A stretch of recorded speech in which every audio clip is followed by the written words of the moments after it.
Last class में हमने क्या पढ़ा था? रुक जाओ, पहले पूरी बात कर लें कि सेंटर ऑफ मास फ्रेम में सिस्टम का मोमेंटम क्या होता है? जीरो होता है। मतलब पार्टिकल्स का मोमेंटम का sum with respect to centre of mass हमेशा क्या आएगा? जीरो आएगा। दूसरा हमने ये पढ़ा था कि काइनेटिक एनर्जी ऑफ पार्टिकल्स, सारे पार्टिकल्स की काइनेटिक एनर्जी का सम किसके बराबर आएगा? Kinetic energy of particles with respect to centre of mass plus kinetic energy of centre of mass. ये पढ़ा था कि नहीं पढ़ा था हमने? और हमने एक बात और पढ़ ली थी कल कि अगर केस 2 पढ़ा था, अगर सेंटर ऑफ मास यूसीएम से चल रहा है, ठीक है, इतनी बात, तो और फोर्स नहीं लगता है तो सेंटर ऑफ मास कितने चलता रहेगा? यूसीएम से ही चलता रहेगा। मतलब मोशन कैसा? यूनिफॉर्म। लेकिन एक चीज जरूर होगी, क्या होगा? क्या कहते हैं, सेंटर ऑफ मास का पोजीशन क्या करेगा? बदलेगा। And that would be RCM is equal to RCM initial plus UCM into T. ठीक, आज केस 3 कर लेते हैं, फिर सवाल करेंगे, फिर आगे लेते हैं।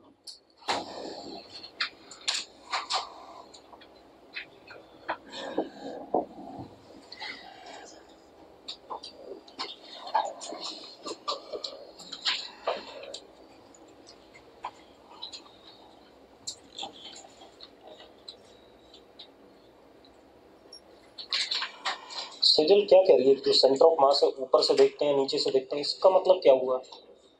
ये क्या मतलब है भाई? मैं एक बॉडी हूँ, मेरा कहीं ना कहीं सेंटर ऑफ मास होगा, कोई पॉइंट होगा बॉडी के ऊपर या कहीं इधर उधर जहाँ पर मेरा क्या होगा? सेंटर ऑफ मास आ रहा होगा। ये कोई सवाल ही नहीं है। पारस चावला जो कल पढ़ाया था ना कि एक्सटर्नल फोर्स जीरो होने है और सेंटर ऑफ मास यूसीएम से चल रहा है, तो उसका जो एनालिसिस था दैट वाज केस 2। अब हम केस 3 की बात कर रहे हैं।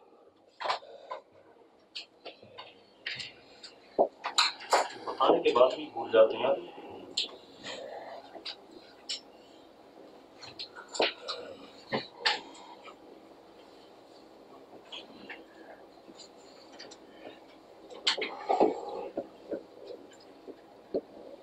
ये सेंटर ऑफ मास है। सपोज सेंटर ऑफ मास की वेलोसिटी इनिशियली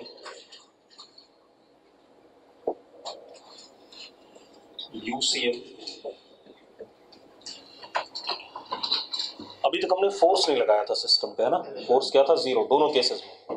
अब हम क्या करते हैं, इसके ऊपर एक इस डायरेक्शन में एक्सटर्नल फोर्स लगाएं।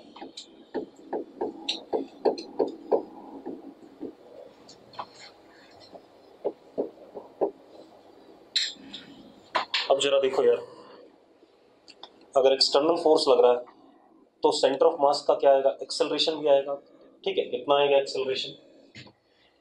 ACM is equal to F external upon total mass of system। यही आएगा कि नहीं आएगा? हाँ या ना? और यही आने वाला है। अब आप एक मजेदार बात बताओ, ये जो ACM आया F एक्सटर्नल की डायरेक्शन में आ जाएगा कि नहीं आ जाएगा? आ जाएगा कि नहीं आ जाएगा? हाँ या ना?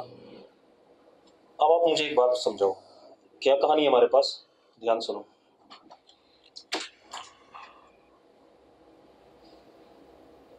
यहाँ पर पार्टिकल के पास मतलब सेंटर ऑफ मास के पास इनिशियल वेलोसिटी भी है और क्या है? एक्सेलरेशन भी है। दोनों चीजें हैं या नहीं है? दोनों चीजें हैं। अब अगर दोनों चीजें हैं तो हमने पढ़ा हुआ है अगर सिस्टम पे एक्सेलरेशन लगता है तो मोशन इसका अब कैसा होगा? कुछ इस टाइप का कर्व पाथ आएगा कि नहीं आएगा?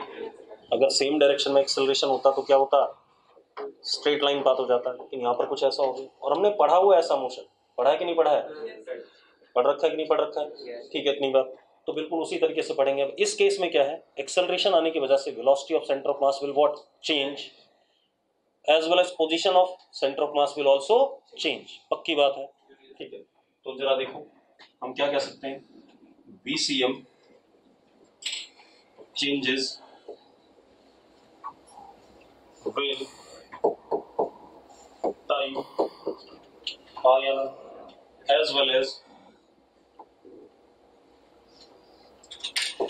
RCM changes। दोनों बदलेंगे कि नहीं बदलेंगे? अब यहाँ पर एक खेल है, अगर ये फोर्स कांस्टेंट होता तो एक्सेलरेशन क्या हो जाता, कांस्टेंट। तो कौन सा मोशन हो जाता, UACM, हाँ या ना, यूनिफॉर्मली एक्सेलरेटेड कर्वीलिनियर मोशन। और अगर ये फोर्स वेरिएबल होता तो एक्सेलरेशन भी क्या होता, वेरिएबल, तो क्या हो जाता, NUACM। ऐसे ही पढ़ा हमने कि नहीं पढ़ा है। तो अब केस 3 क्या है, सेंटर ऑफ मास यहाँ पर है, ओरिजिन के रिस्पेक्ट में इसका इनिशियल कोऑर्डिनेट पोजीशन वेक्टर और इसकी इनिशियल वेलोसिटी UC है। हमने सिस्टम पे क्या लगा दिया, एक फोर्स लगा दिया F एक्सटर्नल। तो अगर F एक्सटर्नल लगा तो सेंटर ऑफ मास के पास क्या आ जाएगा, एक्सेलरेशन आ गया। अब एक्सेलरेशन आ गया तो ऑब्वियस सी बात है सेंटर ऑफ मास की वेलोसिटी क्या करेगी, बदलेगी। सेंटर ऑफ मास की वेलोसिटी बदलेगी क्योंकि एक्सेलरेशन है, एक्सेलरेशन होने पे वेलोसिटी बदलती है, और एज वेल एज पोजीशन भी बदलेगा, दोनों चीजें बदलेंगी। ठीक है। हाँ, अब यहाँ पर एक चीज है, अगर ये फोर्स कांस्टेंट होता तो ACM भी क्या होता, कांस्टेंट। तो मोशन क्या हो जाता, यूनिफॉर्मली एक्सेलरेटेड मोशन। और अगर ये एक्सेल फोर्स वेरिएबल है तो एक्सेलरेशन क्या होता, वेरिएबल। तो क्या हो जाता, नॉन यूनिफॉर्मली एक्सेलरेटेड मोशन। ठीक है, वो हमें वैसे ही पढ़ना है जैसे हमने पहले पढ़ रखा है। क्लियर है, नोट करो इस बकवास को।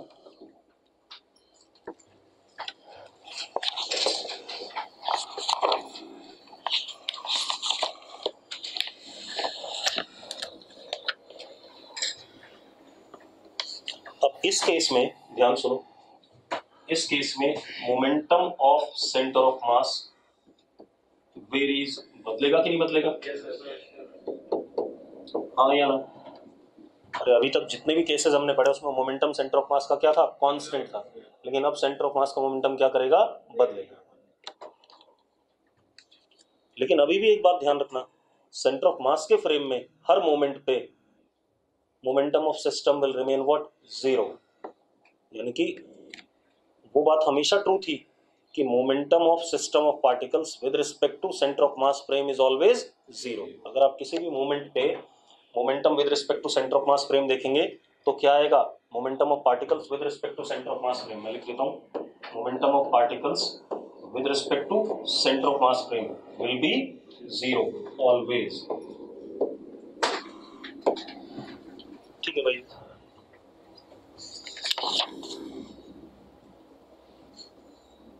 हो गया।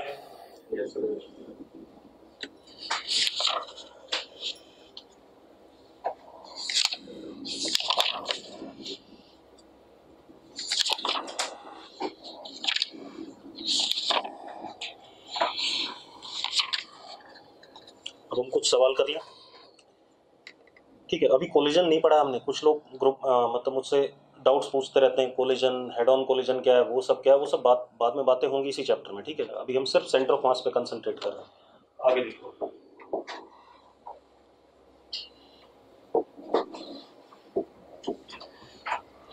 अब सवाल क्या है हमारे पास, ध्यान सुनो।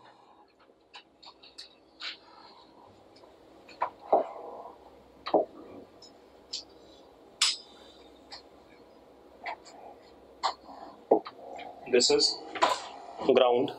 ठीक है, इतनी बात। कैसा, स्मूथ।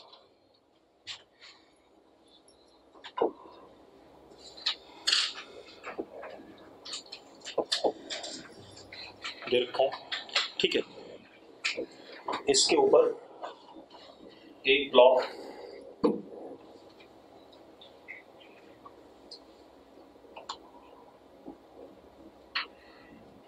M1 और एक ब्लॉक M2,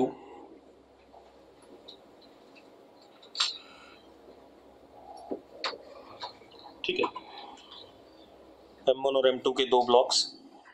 ठीक है,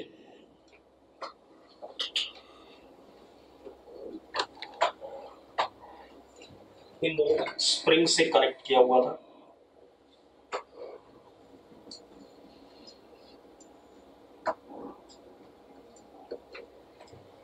ठीक है, स्प्रिंग कांस्टेंट कितना, के। ठीक है, स्प्रिंग कांस्टेंट के, दोनों स्प्रिंग से बांधे हुए हैं। ठीक है, ऐसा नहीं है कि कोई बांधा हुआ नहीं, दोनों बांधे हुए हैं। ठीक है, both blocks are connected to spring. ठीक है, इनिशियली जिस सिचुएशन में हम देख रहे हैं, spring is compressed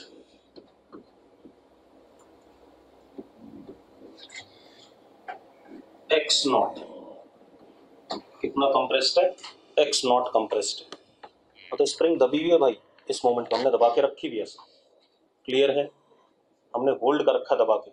initially spring is compressed x not. अब अगर मैं छोड़ दूं, ऐसे भागेंगे दोनों, छोड़ दूं तो दोनों क्या करेंगे, ऐसे भागेंगे दूर दूर, ठीक है। तो अब क्या कह रहा हूं मैं, now released find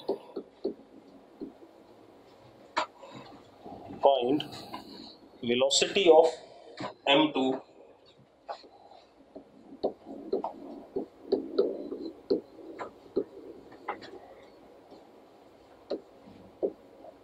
with respect to velocity of m1 when spring is compressed x naught by 2। जब आप इसे छोड़ोगे तो ये धीरे धीरे स्प्रिंग खुलेगी, तो कंप्रेशन क्या होगा, कम होगा, कभी ना कभी कितना होगा, x नॉट बाई 2।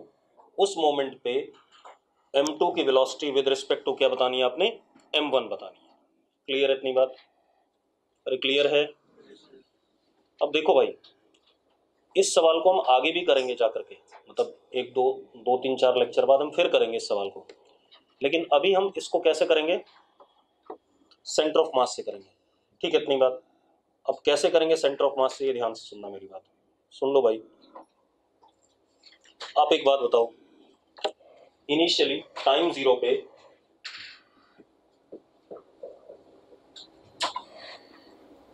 ये भी जीरो है, ये भी जीरो है, और ये सेंटर ऑफ मास है सपोज, और ये भी क्या है, जीरो। मानते हो या नहीं मानते हो, मानते हो, ठीक है। अगर मैंने अपने दोनों हाथ हटा दिए, मतलब मेरे हाथ ऐसे रोके हुए थे इन दोनों को, मैंने दोनों हाथ अपने हटा दिए, तो क्या होगा, स्प्रिंग कंप्रेस्ड है तो इस पे फोर्स लगेगा इधर की तरफ स्प्रिंग का, और उतना ही इस पे लगेगा इधर की तरफ। यस और नो, यस और नो, जल्दी बताओ। तो क्या कोई एक्सटर्नल फोर्स लग रहा है सिस्टम पे, तो जो मैंने पढ़ाया था ना बिल्कुल उसी चीज पे जाना है, अगर आप उस पे नहीं गए ना तो आप खड्डे में गिरोगे, ठीक है। तो मैंने क्या कहा कि जैसे ही मैं हाथ हटाऊंगा, क्या एक्सटर्नल फोर्स सिस्टम पे लगेगा, नहीं लगेगा, हाँ या ना। और अगर एक्सटर्नल फोर्स नहीं लगेगा सिस्टम पे, ठीक है, और इनिशियल सेंटर ऑफ मास की वेलोसिटी जीरो थी, तो सेंटर ऑफ मास की वेलोसिटी अभी भी क्या रहेगी, जीरो रहेगी। मतलब सेंटर ऑफ मास की पोजीशन ही चेंज नहीं करेगी, यस और नो। ये भले ही इधर जाए, ये भले ही इधर जाए, लेकिन सेंटर ऑफ मास की पोजीशन चेंज नहीं करेगी भाई, पक्का है, क्लियर है, ठीक है। तो जरा अब देखो एक मिनट, तो अगले इंस्टेंट पे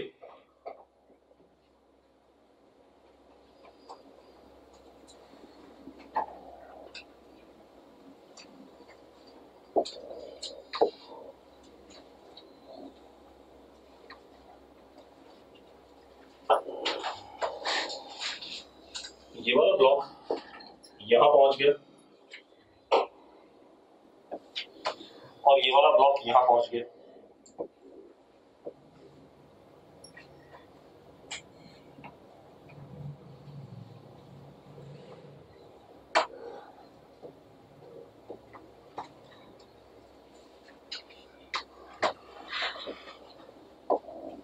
हाँ या ना,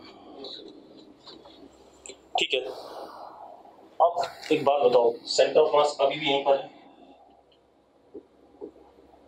और VCM अभी भी क्या है, जीरो है या नहीं, अरे यस और नो, अच्छा। अब एक चीज जरूर है, ये V2 से जा रहा होगा इधर, और ये V1 से इधर जा रहा होगा, हाँ या ना। ये तो मानते हो कि नहीं मानते, एक प्लस आई कैप एक माइनस आई कैप, ठीक है। अब एक चीज बताओ मुझे, मैंने आपको पढ़ाया था कि यहाँ पर काइनेटिक एनर्जी में क्या हो रहा है, गेन हो रहा है या लॉस हो रहा है? पार्टिकल्स की काइनेटिक एनर्जी में क्या हो रहा है, गेन हो रहा है, हाँ या ना? ठीक है, इतनी बात। वो किस वजह से हो रहा है? स्प्रिंग की पोटेंशियल एनर्जी में लॉस की वजह से। भैया आप एक बात बताओ, इस जगह पे स्प्रिंग में पोटेंशियल एनर्जी कितनी है? Half k x naught square, हाँ या ना? तो यही है या नहीं? ये है। अब रुक जाओ, अभी कुछ मत लिखो, चुपचाप से सुन लो, खेल सारा यहाँ पर है। मैंने कल आपको पढ़ाया था कि kinetic energy of particles is equal to kinetic energy of particles with respect to centre of mass plus kinetic energy of centre of mass, हाँ या ना? ऐसे ही पढ़ाया था। एक बात बताओ, कोई एक्सटर्नल फोर्स लग रहा है? नहीं लग रहा है ना? तो एक चीज बताओ मुझे, अगर कोई एक्सटर्नल फोर्स नहीं लग रहा है, क्या सेंटर ऑफ मास की वेलोसिटी चेंज कर रही है? नहीं कर रही। मतलब सेंटर ऑफ मास की काइनेटिक एनर्जी इनिशियल और फाइनल दोनों क्या रहेगी, सेम रहेगी, वो कभी भी चेंज नहीं हो। तो जो भी चेंजेस आएंगे वो किस में आएंगे? केपी सीएम में, kinetic energy of particles with respect to what, centre of mass. Yes और नो? अरे पक्का बात क्लियर है? ठीक है, तो kinetic energy of particles with respect to centre of mass में चेंज आएंगे, ठीक है, इतनी बात। अब ये चेंज किस वजह से आएगा? हम ऐसा कह सकते हैं, वर्क एनर्जी थ्योरम लगाना चाहो तो work done by spring force is equal to change in kinetic energy of particles, या आप मैकेनिकल एनर्जी कंजर्वेशन लगाना चाहो तो loss of potential energy is equal to what, gain in kinetic energy. कह सकते हो ऐसा कि नहीं? अरे कह सकते हो। या आप ऐसे देखो, एक मिनट ध्यान सुनो, आप सेंटर ऑफ मास फ्रेम में आ जाओ। आप एक बात बताओ, U1 CM कितना है? 0। तो UCM 0 है, ये भी 0 है, तो 0 minus 0 is what, 0। U2 CM ये भी कितना, 0। दोनों 0 है या नहीं, हाँ या ना? तो kinetic energy of particles with respect to centre of mass frame initially is what, हाँ या ना? ठीक है। अच्छा एक चीज और, दिस इज व्हाट बेटा, V2 CM। क्यों? क्योंकि भाई V2 CM is V2 minus VCM and VCM is what, 0, हाँ या ना? This is what V1 CM। क्यों? V1 CM is this velocity minus 0, यही है कि नहीं है? तो kinetic energy of particles with respect to center of mass finally is half m2 into what, v2 square plus half m1 into v1 square। यही आया कि नहीं आया, हाँ या ना? पक्का यही आया, यस और नो? ठीक है। अब पारस चावला कह रहा मासेस इक्वल हो या अनइक्वल हो तो भी पोजीशन चेंज नहीं होगा, कभी चेंज नहीं होगा भाई, ये कल हम डिस्कस कर चुके हैं, m1 x1 is equal to m2 x2, ये बातें हो गई हैं फालतू बकवास में बीच में। अब जरा देखो, अब एक बात बताओ, अगर मैं अब मैकेनिकल एनर्जी कंजर्वेशन लगाता हूँ, अच्छा एक बात बताओ, इस जगह पर मैकेनिकल एनर्जी कितनी, सॉरी पोटेंशियल एनर्जी कितनी, हाफ के into X naught square by 4, ये आएगा कि नहीं आएगा, यस और नो? अब मैं क्या कर सकता हूं, this plus this is equal to this plus this, कर सकता हूं या नहीं कर सकता हूं, जल्दी बताओ मुझे, यस और नो? ठीक है, तो अब जरा देखो हमारे पास क्या आ गया, energy mechanical final is equal to energy mechanical initial. ऐसा लिख सकते हैं कि नहीं लिख सकते हैं, जल्दी बताओ मुझे, हाँ या ना? लिख सकते हैं, ठीक है। अब अगर हम ऐसा लिख सकते हैं बेटा, तो जरा देखो क्या लिखा हमने, half m2 v2 square plus half m1 v1 square plus half k x naught square by 4 is equal to half k x naught square। इतना आया कि नहीं आया? अब यहां पर v1 और v2 दोनों अननोन है अननोन। एक इक्वेशन और चाहिए, एक इक्वेशन और चाहिए, वो कहां से आएगी? आप एक बात बताओ, सेंटर ऑफ मास का मोमेंटम क्या है? मोमेंटम, मैंने एक चीज और बताइए, पार्टिकल्स का मोमेंटम का sum with respect to centre of mass frame क्या होता है? जीरो होता है कि नहीं होता है? तो जरा देखो, m2 into v2 I cap, m1 into minus v1 I cap is equal to what? Zero, है या नहीं? तो हम ये लिख सकते हैं एक इक्वेशन में, m1 v1 is equal to what? m2, लिख सकते हैं नहीं लिख सकते हैं? दो इक्वेशन दो वेरिएबल, सॉल्व हो सकता है? हो सकता है। थोड़ा सा बड़ा सा नहीं लग रहा है? लग रहा है। चलो हमसे छोटा करते हैं, नोट करो जरा इसे, करें थोड़ा सा आसानी से भाई। Initial energy with respect to centre of mass frame, final energy with respect to centre of mass frame equate कर दी मैंने, क्या दिक्कत है?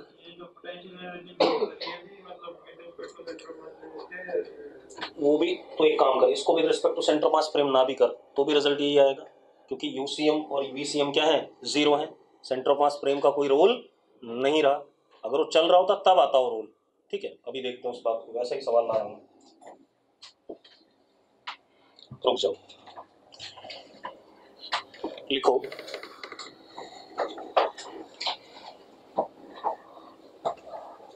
Analysis of two particle system, analysis of two particle system.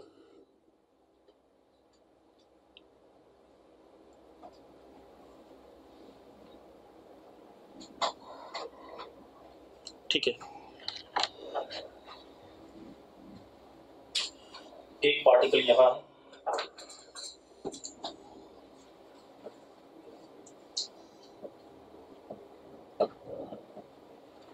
एक पार्टिकल यहां है, सेंटर ऑफ मास मान लो यहां है,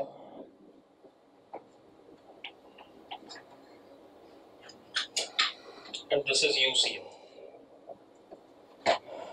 ठीक है, दिस इज व्हाट? यूसीएम। ठीक, अब आप एक चीज देखो,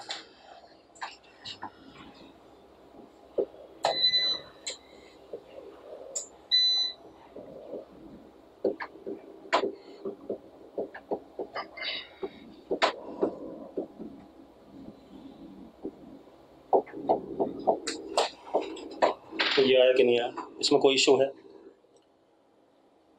अब अगर मैं काइनेटिक एनर्जी ऑफ पार्टिकल्स जानना चाहता हूं, ध्यान सुनना, kinetic energy of particles is equal to kinetic energy of particles with respect to centre of mass, मैं प्रूव कर चुका हूं तो बार बार प्रूव नहीं करूंगा। ठीक है, plus kinetic energy of centre of mass. अब particles with respect to centre of mass निकालें, तो अब जरा देखो, u1 cm, ठीक है, u1 cm, इसको एक ही लाइन पे लेना चाहिए था मुझे, गड़बड़ कर दी मैंने, चलो ऐसे ही लो।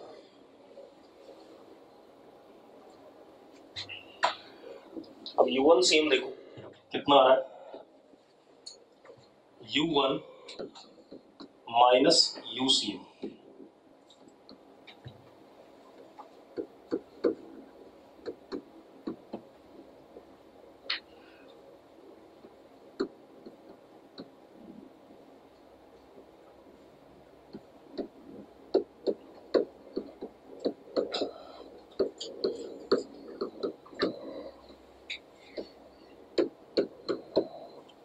ऐसे ही कुछ है, हाँ या ना?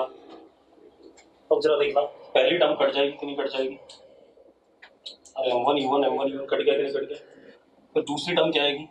m2 u1 m2 common u1 minus u2 upon m1 plus m2। ये सुनो, ये आ रहा है कि नहीं आ रहा है? आ रहा है, हाँ या ना? इसमें कोई डाउट है किसी को? नहीं। अब हम u2 cm पे आ जाएं,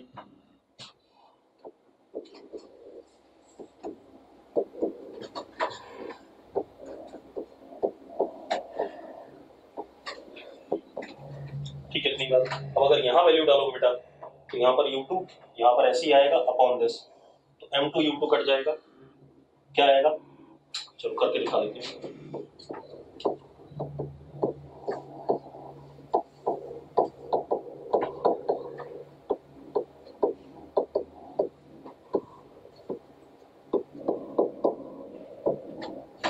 ये आ रहा है कि नहीं आ रहा है, ध्यान से देखो, ऐसे ही आ रहा है कुछ।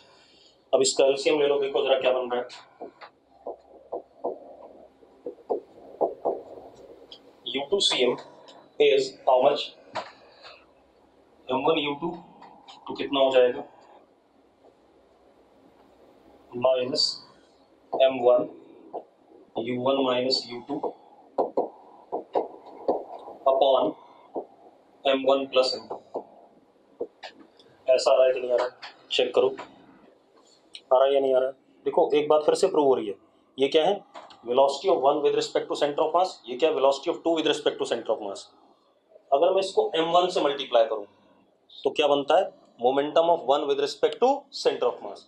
इसको M2 से मल्टीप्लाई करूं, momentum of two with respect to centre of mass, और दोनों को जोड़ दूं, देखो जीरो आ रहा है फिर से। M1 आ रहा है कि नहीं आ रहा है, तो ये बात तो पहले ही पढ़ा चुका हूं कि जीरो आएगा, हमेशा आएगा चाहे कुछ भी कर लो, ठीक है। अब मुझे क्या बात करनी है, kinetic energy of particles with respect to centre of mass, ये वाली बात करनी है, इसको निकालना है, kinetic energy of particles with respect to centre of mass. ये क्लियर, इतना लिख लिया सबने, इतना लिख लिया तो हम आगे बढ़े, लिख लिया सबने, चलो अब जरा देखो,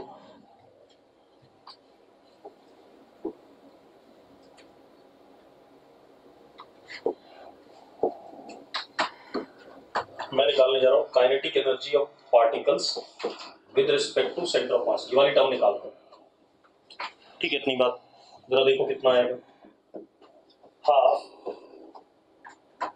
M1 इंटू दिस का स्क्वायर U1CM डॉट U1CM, ऐसे लिखूंगा कि नहीं लिखूंगा मैं, हाँ या ना, तो क्या हो गया, U1CM डॉट U1CM यानी कि M2 square upon M1 plus M2 का होल स्क्वायर। अच्छा एक चीज देखो, what is this, this is velocity of one with respect to two, this is velocity of one with respect to two, लिख सकता हूं ऐसा, लिख दो, थोड़ा छोटा रहेगा लिखने में, मुझे आसान रहेगा, ठीक है। तो this is velocity of one with respect to two का स्क्वायर, किसी का डॉट हो गया, अरे यस नो, ये पहला पार्टिकल हो गया, plus half M2 M1 square upon M1 plus M2 का whole square, and this is again what, velocity of one with respect to two का स्क्वायर। आ रहा है कि नहीं आ रहा है। अब एक काम करो, जो जो कॉमन है उसको बाहर उठा लो, ठीक है। इतनी बात, जरा देखो क्या बन रहा है, बहुत बढ़िया रिजल्ट बनेगा आपके पास, और पिछला क्वेश्चन ओरल हो जाएगा।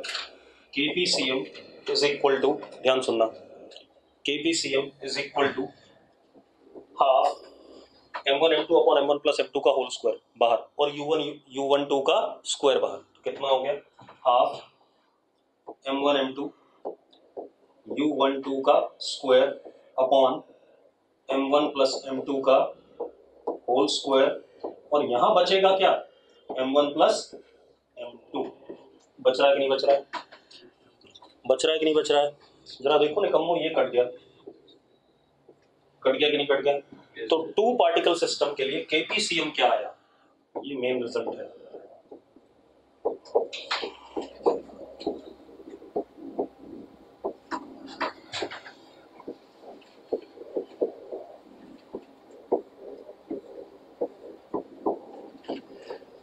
ये आया कि नहीं आया,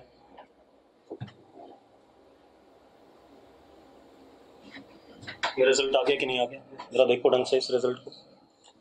अब पिछले सवाल पे आ जाते हैं, ठीक है, हमने फालतू नाटक करा उतना सारा, हमें करना ही नहीं था, करें पिछला सवाल अब। मतलब KPCM दो पार्टिकल सिस्टम का हमेशा यही आएगा, आगे कि नहीं, मैंने कोई केस तो लिया नहीं, मैंने जनरल बात करी कि पार्टिकल्स की अगर वेलोसिटी U1 U2 है तो KPCM हमेशा यही आएगा, मैंने कोई ड्रामा नहीं करा, कोई स्पेशल केस नहीं लिया, मैंने KPCM सिंपली निकाला, वो ये आ गया, ठीक है। इतनी बात। और what is U12, this is velocity of one with respect to two का स्क्वायर, पिछले सवाल में निकालना भी यही था, और यही निकालना था कि नहीं निकालना था? अब जरा देखो, सुनो भाई, आ जाए। अब जरा देखो पिछला सवाल क्या था हमारे पास।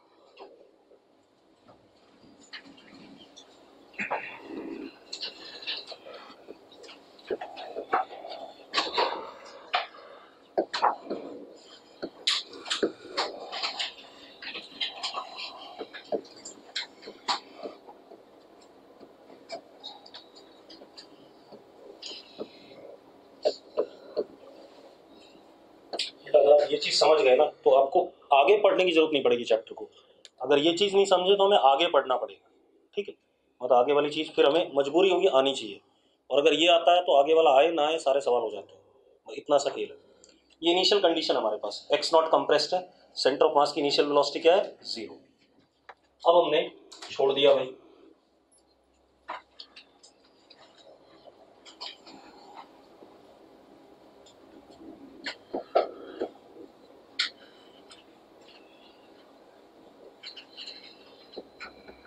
इसको कोई फर्क नहीं पड़ा, ये अभी भी यहीं पर है। और velocity of centre of mass is what? 0। This is what? u2 and this is what? u1। ठीक है भाई, हाँ या ना? अब एक बात बताओ, हमने क्या कहा? काइनेटिक एनर्जी ऑफ पार्टिकल्स किसी भी समय पे किसके बराबर होता है? kpcm plus kcm। एक बात बताओ, चेंज किसकी वजह से होगा? वर्क की वजह से होगा। कोई ना कोई वर्क करेगा तो काइनेटिक एनर्जी में चेंज होगा। एक बात बताओ, यहां पर एक्सटर्नल फोर्स कितना है? 0। तो क्या kcm चेंज होगा? kcm will never change.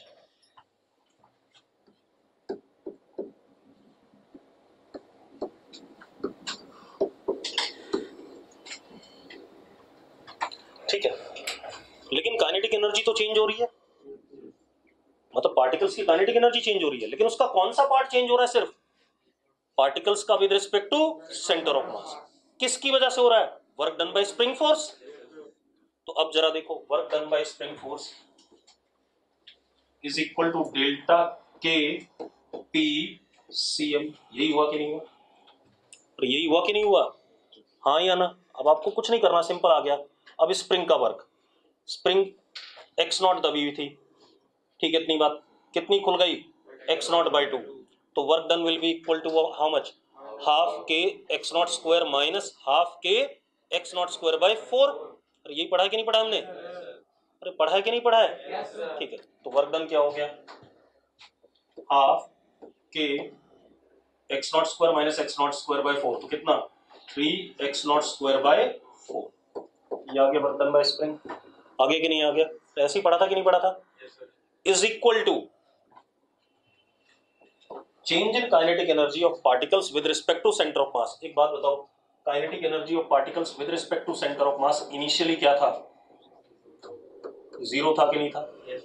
और फाइनली कितना हो गया? फाइनली होगा half m1 m2 upon m1 plus m2 into u12 का स्क्वायर या u21 का स्क्वायर। एक ही बात है वो तो, क्योंकि हमें मैग्नीट्यूड है यहाँ पर, ठीक है, इतनी बात। इसका ये आ रहा है कि नहीं आ रहा? आ गया आंसर? मुझे यही चाहिए था, u12। अरे क्या चाहिए था मुझे?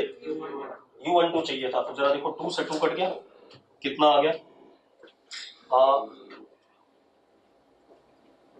3k m1 plus m2 upon 4m1 m2 इसका under root into X not is equal to u1। आगे कि नहीं आ गया आंसर? कौन सा मेथड आसान था? ये वाला आसान था, लेकिन ये तभी पता चलेगा जब आपको क्या कहते हैं सारी चीजें आती होंगी सेंटर ऑफ मास के बारे में। ठीक है, इतनी बात क्लियर है? आगे देखते हैं भाई।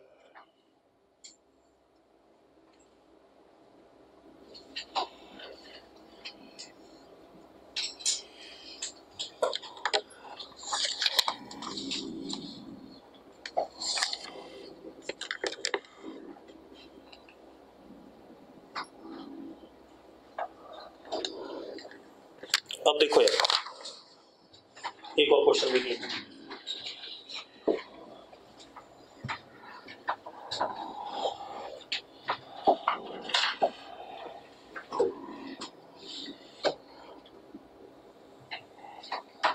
ये ग्राउंड है,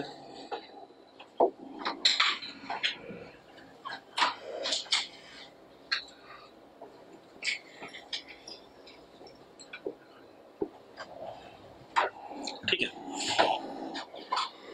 हमने क्या करा, एक पार्टिकल यहां पर प्रोजेक्ट करा, कितने मास का, 2m मास का, with velocity u at an angle theta. ठीक है, इतनी बात, with velocity u at an angle theta, mass कितना पार्टिकल का, 2m। ठीक है, क्या बनेगा, प्रोजेक्टाइल बनेगा, सबको पता है, बनने दो प्रोजेक्टाइल।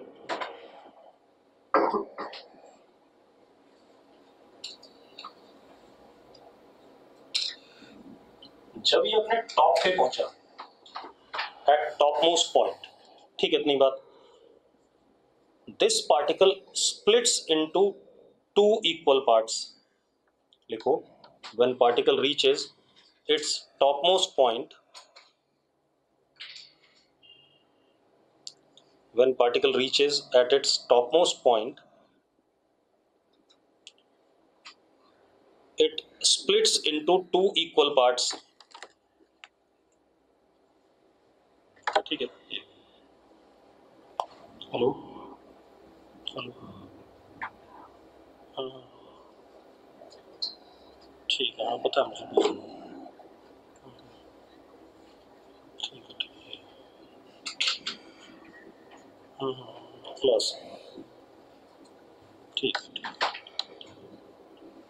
अब सुनो भाई, अब क्या कहानी हमारे पास, ध्यान से देखो, मैंने क्या कहा आपसे कि एक पार्टिकल हमने प्रोजेक्ट करा, when particle is at its topmost point it splits into 2 equal parts.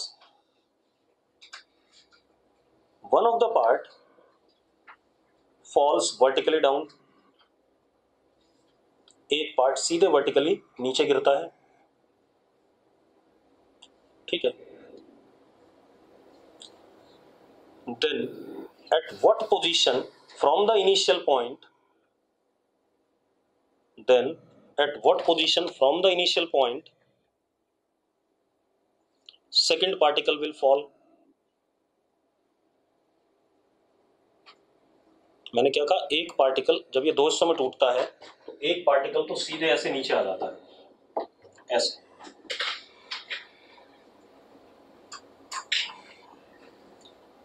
अब दूसरा वाला आगे जर्नी अपनी कंटिन्यू रखेगा, तो दूसरा वाला कहां गिरेगा वो बताना। क्लियर इतनी बात। अब जरा देखो, एक मिनट, अब ध्यान,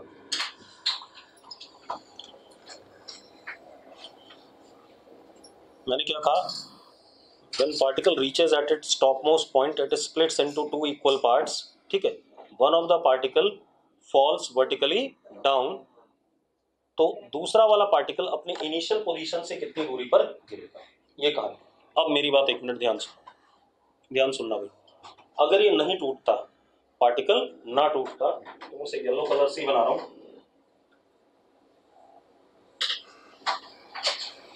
फाइनली कहां गिरता, यहां। हाँ या ना, ये क्या होता, रीच। तो मानते या नहीं मानते, ये XCM होता किसके बराबर, R के बराबर, अगर ये नहीं टूटा होता। पक्की बात है, ठीक है, ना टूटने पे। अब एक बात बताओ, सुन रहे, हाँ क्या कह रहा है, देखते हैं, पता नहीं, तू मोमेंटम कंजर्वेशन कर रहा है, मैंने अभी पढ़ाया नहीं है, सब फालतू बात है। मैंने क्या पढ़ाया, सेंटर ऑफ मास। ठीक है, मैं वो चीज़ यूज ही नहीं करना चाहता, वो आगे रखेंगे भाई। ठीक है, जितना पढ़ा है उस पे रहो, कुछ भी फालतू चीज़ यूज नहीं करनी है। अब जरा देखो, वरना फिर ये पढ़ाने का मतलब ही नहीं था, बेकार है, तो फिर उसी से कर लेते हम सारा। अब एक चीज़ देखो भाई, एक बात बताओ, फाइनली यहां पर गिरा है, ठीक है, इतनी बात, ये फाइनल पोजीशन है सेंटर ऑफ मास की। और अगर हम ऐसे देखें, टूटने के बाद एक यहां गिरा, m मास का, और एक कहीं यहां गिरा m मास का। ऐसे ही कुछ है कि नहीं? ऐसे ही कुछ होगा कि नहीं होगा? एक बात बताओ, ये सेंटर ऑफ मास की पोजीशन है, ठीक है। अब आप एक चीज बताओ मुझे,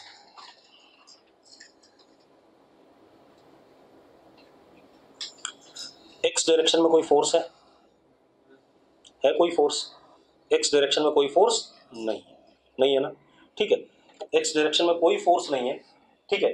तो होना क्या चाहिए, और ये सेंटर ऑफ मास है, इन दोनों का भी सेंटर ऑफ मास है क्योंकि दो हिस्सों में टूटा है, तो वैसे भी कर सकता हूँ, इन दोनों का भी क्या है, सेंटर ऑफ मास है, क्योंकि कितने हिस्सों में टूटा, दो हिस्सों में, पक्की बात है।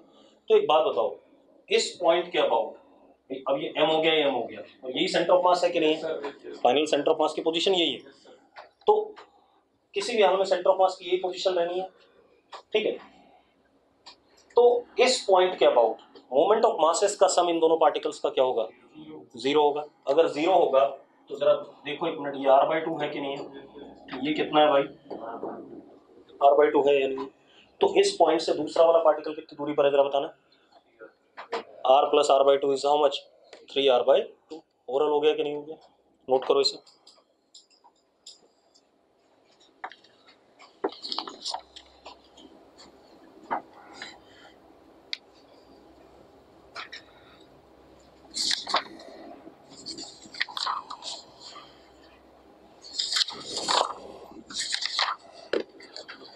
हो गया?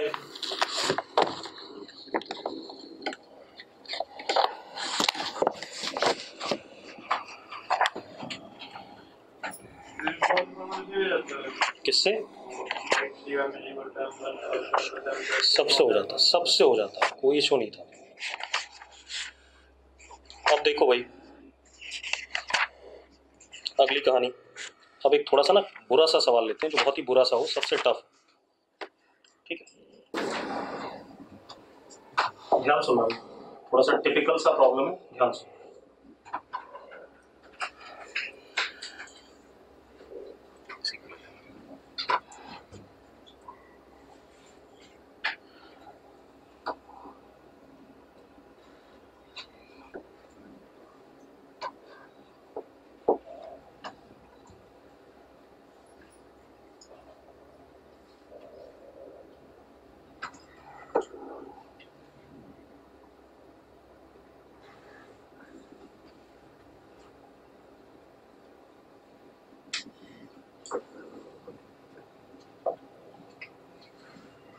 ये दो ब्लॉक्स हैं, ठीक है, इतनी बात। स्प्रिंग कांस्टेंट के है, रहने देता हूँ उसे, ठीक है, के दे दिया। लेफ्ट वाले का मास, ये ब्लॉक बी है, इसका मास m, ठीक है। इधर वाला ब्लॉक ए है, इसका मास 2m। स्प्रिंग अपनी नेचुरल लेंथ में है, spring in its natural length. Tough सवाल है, ध्यान रखना, इसलिए थोड़ा सा दिमाग चाहूंगा मैं आपका यहाँ पर है।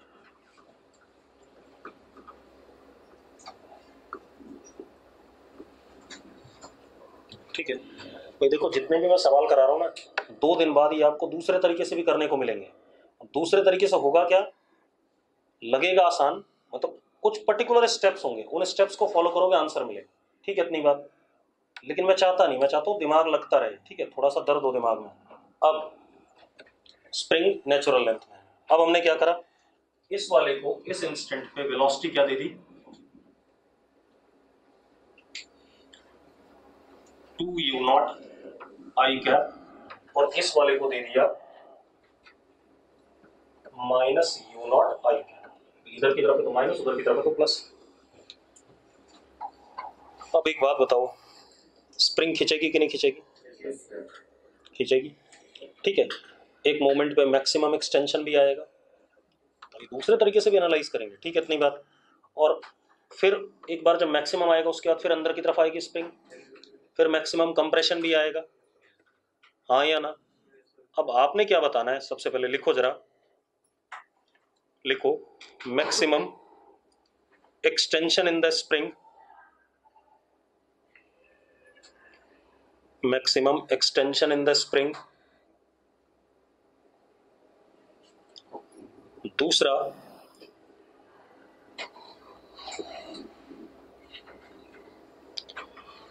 Maximum velocity of A and B with respect to ground, ये पार्ट नहीं बता पाते आप कभी भी दूसरे तरीके से, इसमें मर जाओगे, ठीक है इतनी बात। तो ये पार्ट है सबसे ज्यादा important, maximum velocity of A and B with respect to ground and minimum velocity of A and B with respect to ground, minimum velocity of A and B with respect to ground.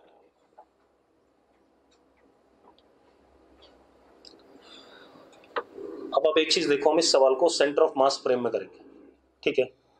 अच्छा एक चीज और बताओ, जब भी ये motion हो रहा होगा क्या सिस्टम पे कोई एक्सटर्नल फोर्स लग रहा है? नहीं लग रहा भाई। अगर स्प्रिंग स्ट्रेच हो रही है इस पे इधर फोर्स, इस पे इधर, कंप्रेस हो रही है तो इस पे इधर और इस पे इधर, तो एक्सटर्नल फोर्स तो नहीं है। एक्सटर्नल फोर्स नहीं है तो सेंटर ऑफ मास की वेलोसिटी हमेशा क्या रहेगी? हाँ कांस्टेंट रहेगी, जो इनिशियल है वही रहेगी। पक्का क्लियर है? ठीक है।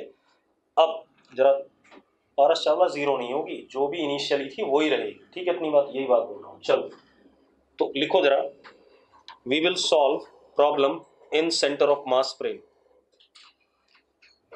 मतलब हम ऑब्जर्वर को कहां बिठा देंगे? सेंटर ऑफ मास पे। इसका मतलब सेंटर ऑफ मास हमें चलता हुआ अपीयर नहीं करेगा, हम जो भी पढ़ेंगे किसके रिस्पेक्ट में पढ़ेंगे? With respect to centre of mass. Clear है? तो हमने क्या लिखा? We will solve problem in centre of mass frame. तो चलो अब यूसीएम निकाल दो आप, या वीसीएम कह दो, सब तो हमेशा वही रहने वाला है।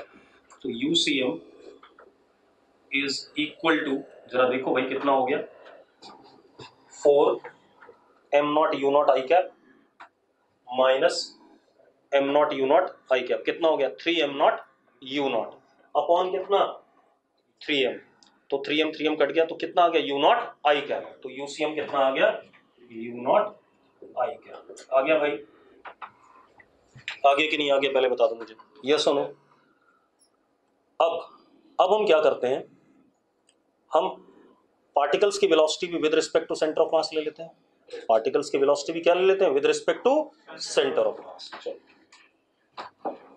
अगला डायग्राम बनाओ।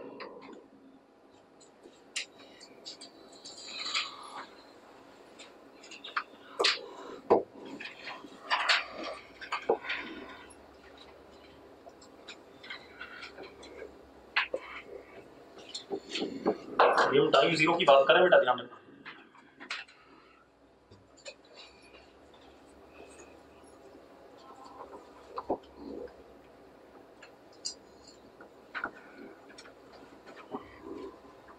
स्प्रिंग की जगह से लाइन बना रहा हूं बेटा, ठीक है इतनी बात क्लियर है? दिक्कत नहीं इसमें, यहाँ पर स्प्रिंग है, ठीक है इतनी बात।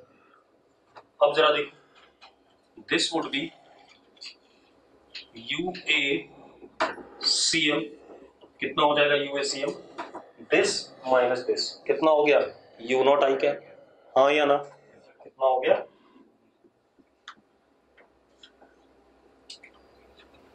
ये सुनो, इधर क्या हो गया?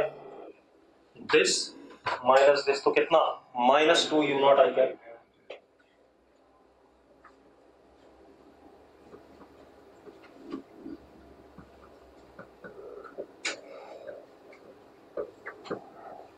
ये आगे कि नहीं आ गया?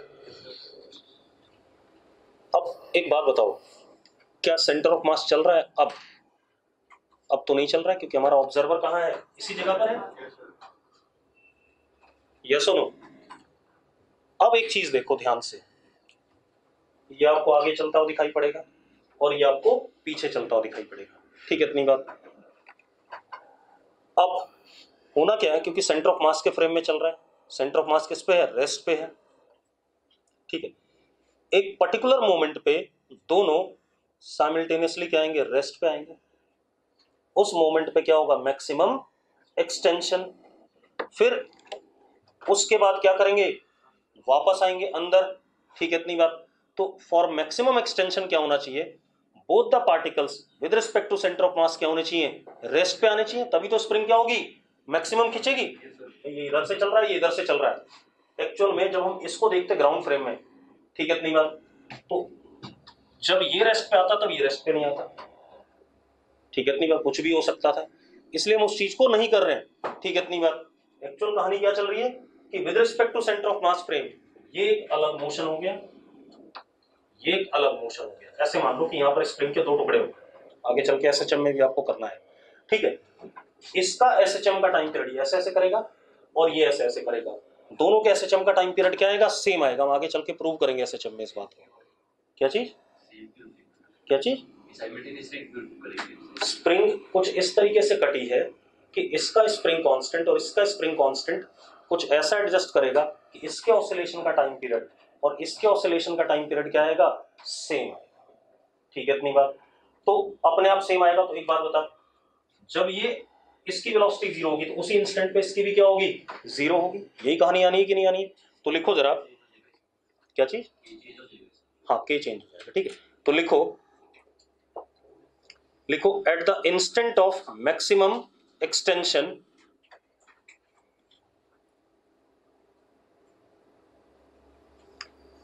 At the instant of maximum extension. अब एक कह रहा कैसे, अब एक मिनट रुको भाई, रुको बता देता हूं, सुन लो। एक बात बताना यार ध्रुव, इसका मोमेंटम कितना है राइट साइड में, जल्दी बता। ए वाले का मोमेंटम कितना राइट साइड में with respect to centre of mass, जल्दी बता ध्रुव। अरे ध्रुव बोल। और इसका मोमेंटम कितना है लेफ्ट साइड में, कितना है, सेम है या नहीं है, पहले बता दे। सेम है। स्प्रिंग का फोर्स दोनों पे सेम लगेगा कि नहीं लगेगा हर मोमेंट पे? अगर एक्सटेंड हो रहा है तो स्प्रिंग का फोर्स दोनों पे सेम लगेगा कि नहीं लगेगा? तो भैया एक ही समय पे तो वेलोसिटी जीरो कर पाएगा, मोमेंटम को जीरो कर पाएगा। अगर सेम मोमेंटम है दोनों का और फोर्स भी क्या लग रहा है, सेम लग रहा है, तो एक ही टाइम पर तो वेलोसिटी जीरो होगी कि नहीं होगी, या मोमेंटम जीरो होगा? ध्रुव अब बात क्लियर है? तो लिखो at the instant of maximum extension velocity of both particles with respect to center of mass will be zero. Velocity of both particles with respect to center of mass will be zero. Yes or no? Yes, sir. हाँ या ना? मुझे पहला part क्या करना था, maximum extension. ठीक है भाई, अब रुको एक मिनट, रुक जाओ। एक बात बताओ, सेंटर ऑफ मास की यहां पर वेलोसिटी कितनी थी? अगर हम यहां पर देखें UCM U not I cap. अगर आप सेंटर ऑफ मास को देखो तो उसकी वेलोसिटी बदली है क्या? वेलोसिटी नहीं बदली। ठीक,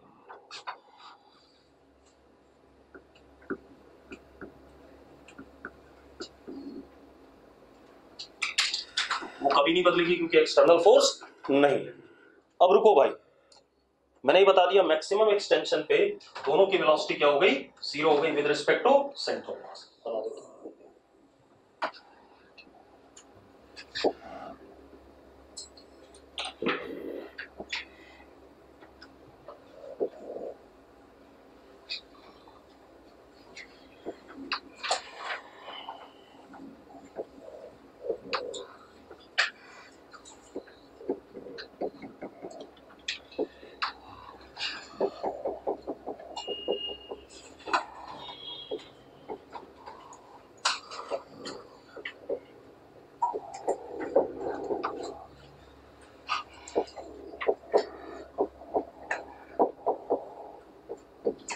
कैसा है या नहीं है? ठीक है भाई, अब कितना एक्सटेंशन हुआ मैक्सिमम, दिस प्लस दिस, यही हुआ। ठीक है, अब एक मिनट सुनो, मान लेते हैं एक्सटेंशन मैक्सिमम कितना हुआ, एक्स मैक्स। कितना हो गया, एक्स मैक्स। ये नहीं पहला पार्ट। अगर आप इसको किसी और तरीके से करोगे कभी नहीं होगा। अब क्या सवाल है, देखो एक्सटर्नल फोर्स नहीं लगा, ठीक है, इतनी बात। तो क्या सेंटर ऑफ मास की काइनेटिक एनर्जी बदल रही है? वही चीज आ रही है दोबारा से, सेंटर ऑफ मास की काइनेटिक एनर्जी नहीं बदल रही है। तो किसकी काइनेटिक एनर्जी बदलेगी, पार्टिकल्स की with respect to centre of mass, and that would be equal. Actual में जो वर्क एनर्जी थ्योरम कहता है वो कहता है work done by all the forces equal to delta K of particles. यही कहता कि नहीं कहता, पहले बताओ।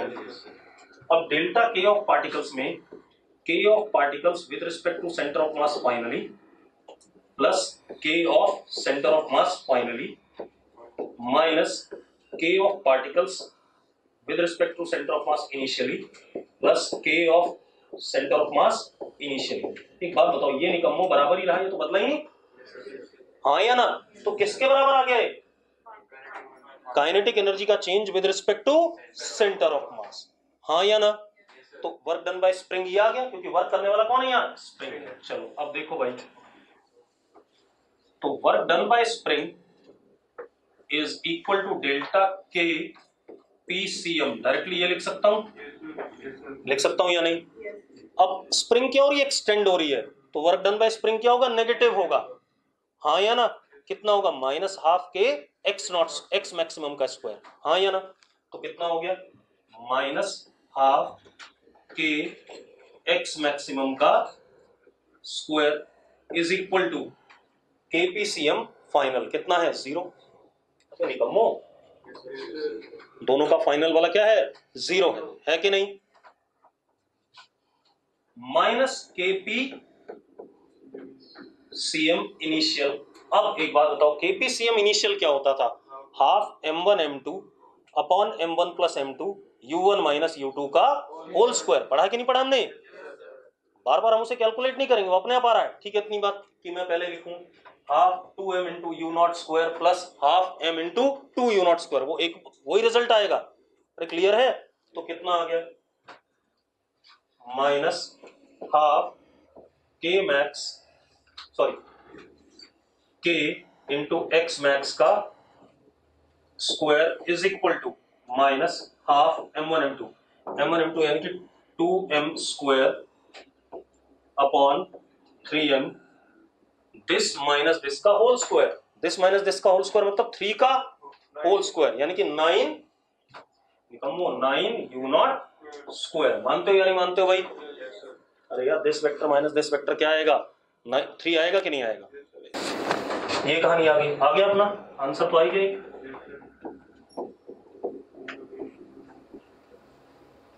कितना आ गया भाई? 3 into 2 6, तो x not x max is equal to u not under root 6m upon कितना? ठीक, ये आ गया कि नहीं आ गया? आ गया भाई, पहला आंसर आ गया। पर ये क्या हो गया? मेरा गायब हो गया स्क्रीन।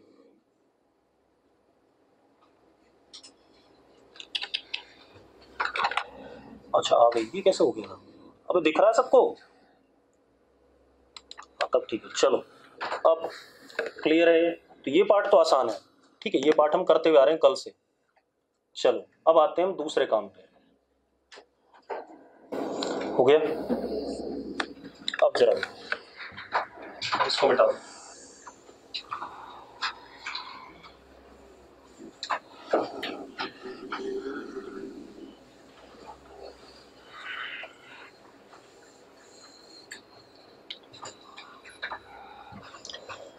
अब आप देखो, एक मिनट, ये कहानी हो गई, ये इनिशियल स्टेट थी, ये कौन सी हो गई? पहली नहीं, फाइनल कैसे में? एक्सट्रीम, जब मैक्सिमम एक्सटेंशन हो। इसके बाद दोनों क्या करेंगे? अंदर आएंगे। अंदर आएंगे तो अगला सिचुएशन ये बनेगा। देखो क्यों परेशान है? अभी देखते रहे, क्या पता लगा रही है इतनी जल्दी कैसे कंक्लूड कर रहा है। फिर एक समय ये आएगा जब ये अपनी अपनी क्या होंगे? दोबारा से नेचुरल लेंथ में पहुंचेंगे। अरे पहुंचेंगे कि नहीं पहुंचेंगे? जल्दी बताओ मुझे। पहुंचेंगे नेचुरल लेंथ में। अब जरा देखो एक मिनट, जब ये नेचुरल लेंथ में पहुंचेंगे निकम्मो, तो जरा देखो क्या कहानी होने वाली है। जिस वेलोसिटी से ये इधर गया था ना, यूबीसीएम से, उतने से इधर की तरफ लौटेगा, क्योंकि जितना एक्सटेंड हुआ था उतना ही क्या कर रहा है? वापस आ रहा है। तो यहां पर वीबीसीएम इज कितने से गया था? कितने से? -2u नॉट आई कैप से। तो अब कितने से आएगा?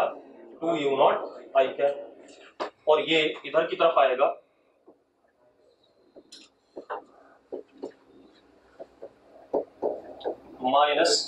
-u not I cap. रुके रहो एक मिनट। इसके बाद अब क्या होगा? कंप्रेशन। जब दोनों की वेलोसिटी फिर से 0 हो जाएगी तो क्या होगा? मैक्सिमम कंप्रेशन होगा। यस और नो? तो चलो एक साथ ही 0 होगी, क्योंकि मोमेंटम दोनों का क्या है? सेम है, इसीलिए एक साथ 0 हो रहा है। क्यों? क्योंकि सेंटर ऑफ मास के फ्रेम में दोनों साइड का मोमेंटम क्या दिख रहा है? सेम। और सेंटर ऑफ मास के फ्रेम में पार्टिकल्स का मोमेंटम का सम क्या आ रहा है, 0 आ रहा है। इस वजह से ऐसा खेल चल रहा है। ठीक है, इतनी बात। अब जरा देखो अगले मोमेंट पे,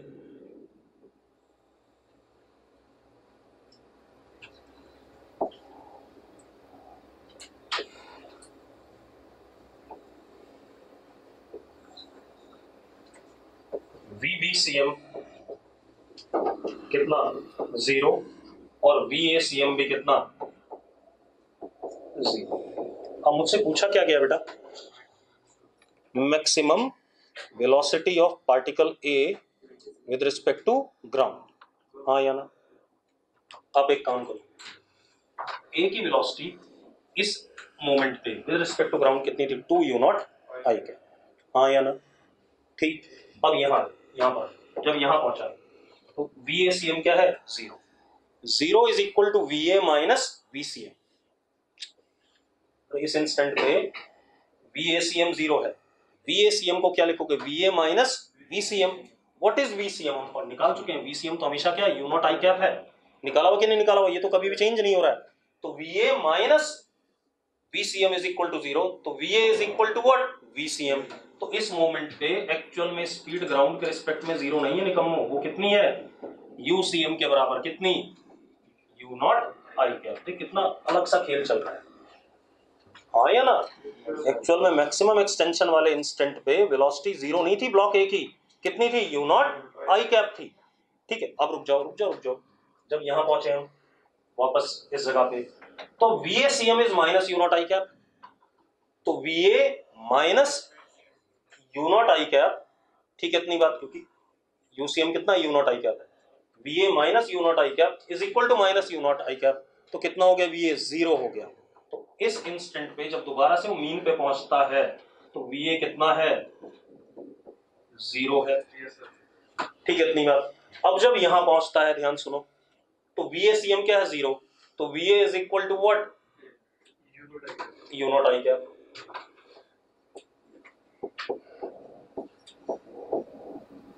अब एक मिनट ध्यान सुनो,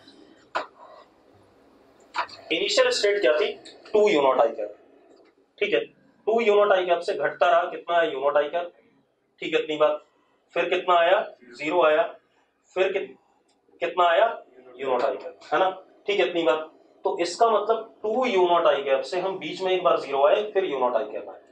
ठीक है, इसके बाद फिर से क्या होगा, इधर की तरफ जाएगा, इधर की तरफ जाएगा, तो वेलोसिटी इधर हो जाएगी पॉजिटिव, तो फिर से बढ़ेगी इससे, तो u0 I कैप, VACM उधर हो जाएगा। ठीक है, इतनी बात। तो VA minus u0 I cap is equal to something positive, तो उधर जाएगा तो क्या होगा, बढ़ेगा इससे। ठीक, तो अब एक बात बताओ, मैक्सिमम वेलोसिटी A की कितनी है,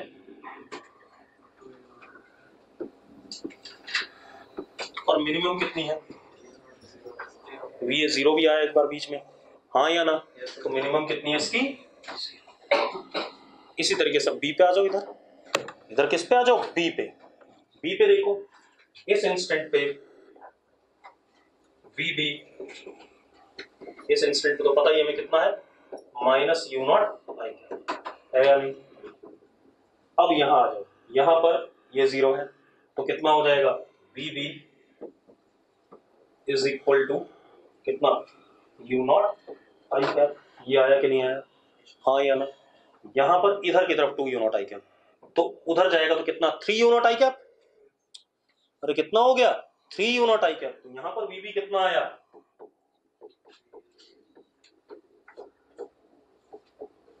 और यहां पर कितना आया अगेन। अब एक मिनट मेरी बात ध्यान सुनो, मैक्सिमम स्पीड कितनी है, 3u0 I कैप, और मिनिमम कितना है, 0 आया कभी ये, एक मिनट रुक जा, हो सकता है 0 आया, हमें नहीं पता है, मतलब वो तो स्पीड हो गई। एक्चुअल में स्पीड बताएंगे, मैं वेलोसिटी नहीं बता सकते, वेलोसिटी के साथ तो साइन एसोसिएट हो जाएगा। ठीक है, देखो जरा, माइनस u0 से प्लस u0 हुआ है, मतलब इधर से वेलोसिटी पहले इधर की तरफ थी, 0 ही होगी, फिर पलटेगा ना, तो मिनिमम कितना होगा, इसका भी 0 होगा, तो 0 ही होगा मिनिमम इसका भी, स्पीड। ठीक है, क्लियर है। तो स्पीड ही बता सकता है, वेलोसिटी थोड़ी बता सकता है। अगला देखो भाई, हेलो, ये चल रही, नहीं, उसके बाद तुम उधर जाओगे कहीं। हाँ आ रहा हूँ। चलो हो गया। अब हम कल बात करेंगे, ठीक है, और कुछ क्वेश्चन भी देंगे तुम्हें, ठीक है।